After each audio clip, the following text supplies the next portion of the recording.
আওয়ামী লীগ নিষিদ্ধের পরে স্বভাবতই আওয়ামী লীগের অন্যতম সহযোগিতা কিংবা সহযোগীর ভূমিকায় যারা বিগত 17 বছর ফ্যাসিস্ট আওয়ামী শক্তির অন্যতম কুশীলব ছিলেন, সহযোগী ছিলেন, সহায়তাকারী ছিলেন, সেই 14 দল এবং জাতীয় পার্টি, এই দুটো শক্তিকে নিষিদ্ধ করা অত্যন্ত জরুরি এবং গুরুত্বপূর্ণ। আওয়ামী লীগ যে দোষে দোষী, ঠিক একই দোষে কেন 14 দল এবং জাতীয় পার্টি দোষী নয়, এটি পরিষ্কার করতে হবে। আজকে আমাদের অত্যন্ত কষ্ট লাগে যখন এই ফ্যাসিস্ট শক্তির নিষিদ্ধের দাবিতে রাজপথে নেমে আমাদের আন্দোলন করা লাগে, প্রতিবাদ করা লাগে।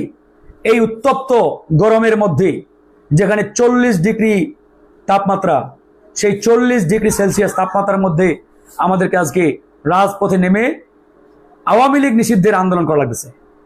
মানে এর চাইতে কষ্টদায়ক বিষয় আর কি আছে বলেন? আওয়ামী লীগ একটা ফ্যাসিস্ট গণহত্যাকারী দল।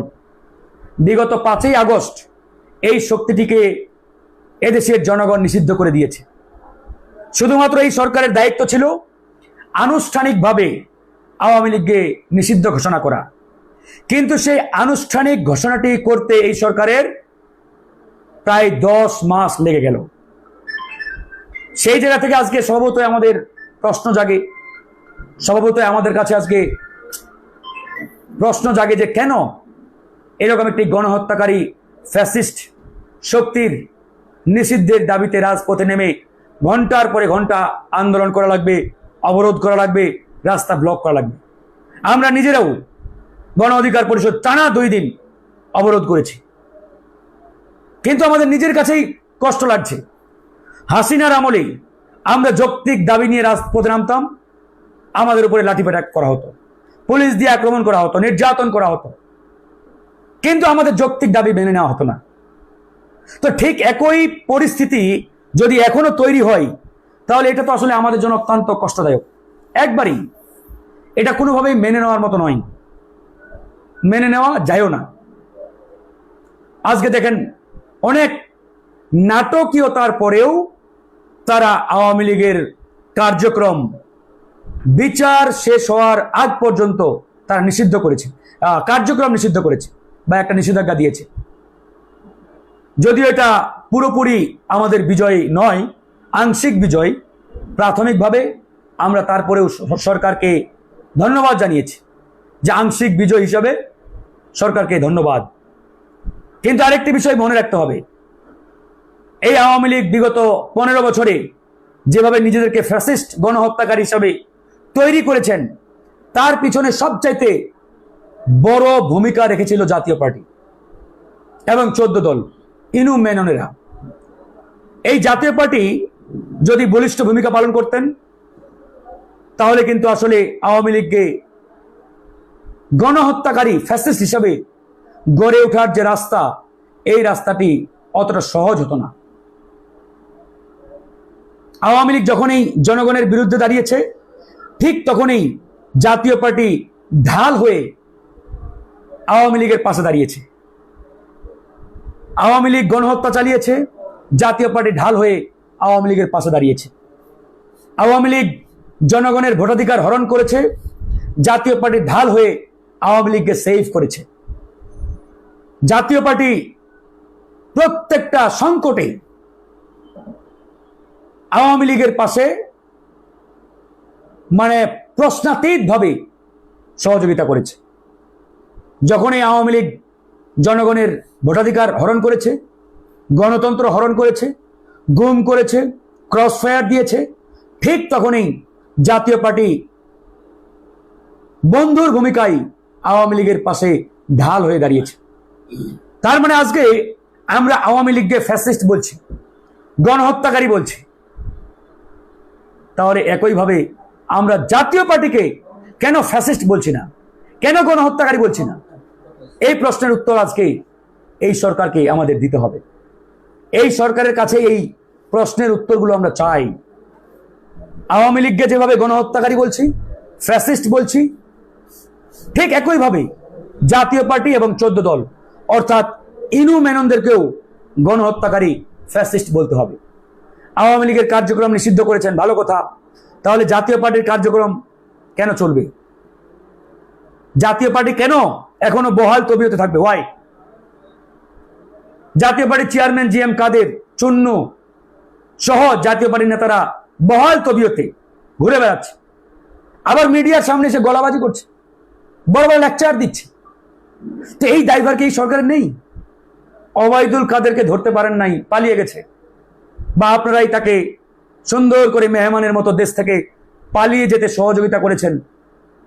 তাহলে কি আপনারা ওই চুন্নু আর জি এম কাদেরকেও দেশ থেকে পালিয়ে যেতে সহযোগিতা করবেন, যেভাবে গত পরশুদিন আব্দুল হামিদকে সহযোগিতা করেছেন? এই দেশের জনগণ বুঝে, ভালো করেই বুঝে। এই যে আন্দোলনটা হলো আওয়ামী লীগ নিষিদ্ধের, আমি মনে করি এটা কোনো প্রয়োজন ছিল না। এই সরকার কোনো একক দল ব্যক্তি গোষ্ঠীর নয়, এই সরকার ছাত্র জনতার, এদেশের জনগণের। ধরেন সরকার উদ্যোগ নিল যে আওয়ামী লীগকে নিষিদ্ধ হবে, ধরেন যে অমুক দল চাই না আওয়ামী লীগকে নিষিদ্ধ, তো নাই চাইতে পারে। অমুক দল কি চাইলো কি চাইলো না এটা তো সরকারের মাথা ব্যথার বিষয় না। সরকার গতকালকে আওয়ামী লীগ নিষিদ্ধ করেছে, তারা কিছুদিন আগে যে অভিযোগটি করেছিলেন যে অমুক দল আওয়ামী লীগ নিষিদ্ধ হোক এটা চাই না, তারা কি কর্মসূচি দিয়েছে যে আমরা এটা মানি না? দেয় নাই। তাহলে আজকে ধরেন 6 মাস আগেই যদি এই সরকার আওয়ামী লীগকে নিষিদ্ধ করতেন, এর ফলাফল কি হতো? বিএনপি আন্দোলন করতেন যে না আমরা এই সিদ্ধান্ত মানি না, এটা করতেন? করতেন না।